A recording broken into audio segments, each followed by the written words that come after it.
était informe et dit, il y avait des ténèbres à la surface de la Bible et l'Esprit de Dieu se mouvait au-dessus des eaux. Donc pendant que Jésus assiste le Père, le Saint-Esprit est aussi là. C'est pourquoi, au verset 26, il dit ceci. Nous avons fini déjà de prier. Faisons donc l'homme à notre image. Le Père, le Fils et le Saint-Esprit. C'est ce que Dieu a enseigné Jésus. Dans le livre de Matthieu chapitre 28, au verset 19, il dit lorsque vous irez baptiser, baptisez au nom du Père, du Fils et du Saint-Esprit.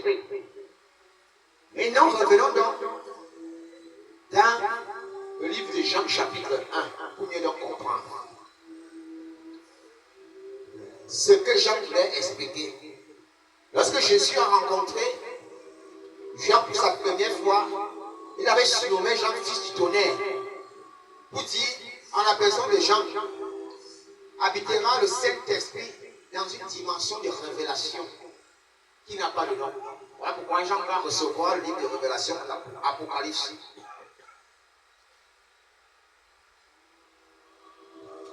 J'ai expliqué des choses qui doivent te faire comprendre maintenant ce que Jean voulait te dire ici. Au commencement était la parole. Et la parole était avec Dieu. Et la parole était Dieu.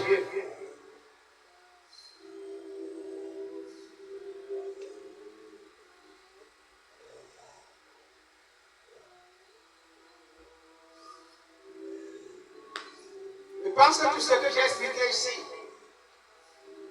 s'explique. Vous prenez verset de Jean chapitre 1. Au commencement était la parole.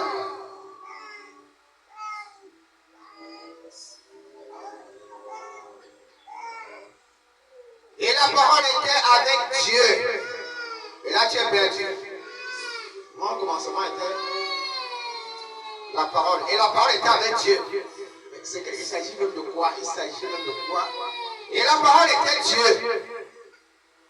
Voici ce que dit donc en d'autres termes. Jean, chapitre 1, au verset 1. Au commencement était Jésus-Christ. Jésus-Christ était avec Dieu le Père et l'Esprit. Et Jésus-Christ est Dieu. Et la parole était Dieu. Jésus-Christ est Dieu. Parce qu'il participe avant qu'on crée tout le reste. Il est là et il participe à la création. Maintenant, est-ce que vraiment Jésus-Christ est au-dessus de Dieu le Père? Voyons maintenant Matthieu, chapitre 28.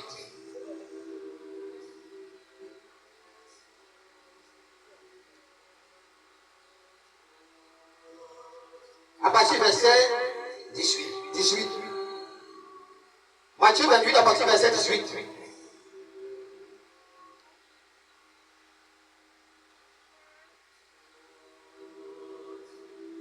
Jésus s'étant approché là par là ainsi, tout pouvoir m'a été donné dans le ciel et sur la terre. Si Jésus était Dieu le Père, comment il peut encore recevoir le pouvoir venant de quelqu'un? Ça veut dire que Dieu le Père est au-dessus de Dieu le Fils qui est Jésus-Christ. Quand Jésus reçoit de Dieu le Père le pouvoir de dominer la terre et tout le reste de la création. Voyons encore cela dans le livre de Philippiens, la lettre aux Philippiens.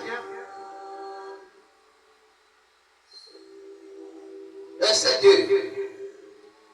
Lettre aux Philippiens, chapitre 2, autant pour moi à partir du verset 9.